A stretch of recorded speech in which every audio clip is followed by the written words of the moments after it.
The problem is choice. When Neo utters those words to the architect, he touches the nerve of existence itself. Choice is the illusion that binds us.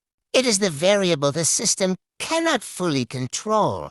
In the Matrix, every iteration of the One had followed a path-engineered rebellion, a false awakening, the illusion of freedom, only to return to source and reboot the cycle. But Neo chooses her. He chooses Trinity. And in that moment, the program falters. The system stutters. Something ancient and cold miscalculates. The architect, sterile and logical, explains that the Matrix is built upon a fundamental anomaly: free will. The human mind rebels against total determinism. It demands choice, even if the outcomes are controlled. So the Oracle was introduced, a program designed to study the irrational, to understand the human psyche, and to guide the illusion of freedom. But Neo disrupts that architecture. His choice is not rational. It is not utilitarian.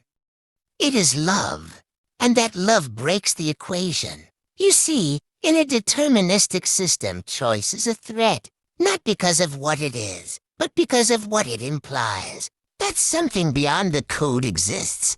That will is not simply input-output, but a third force, an echo of the soul. The problem is choice because once true choice exists, control becomes fragile. The system, whether a digital matrix or a societal machine, relies on people believing they have freedom when in truth, they are guided down predictable corridors by fear, desire, or programming. But a true choice, one made from inner stillness, that breaks the pattern. When Neo stands before the architect, he's offered two doors, one that saves Zion, and one that saves Trinity. All logic, all reason, demands he walk through the door of self-sacrifice like the ones before him. But Neo does not comply. He chooses the unpredictable. He chooses Trinity, and in doing so, steps off the path laid for him.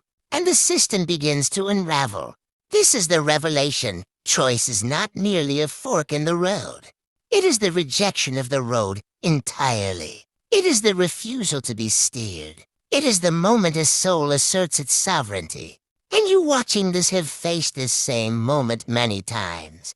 Every day you are presented with pre-approved options, political binaries, career paths, narratives of success, safety over authenticity, fear over truth. But beneath it all, there is a whisper: you are not bound. The real question isn't what will you choose, but who is choosing. The self that was shaped by the system, or the self that remembers it was never meant to fit in. Remember, the problem is choice, and that's exactly why you were given it. To shatter the loop, to write a new code, to show the machine that the soul cannot be predicted.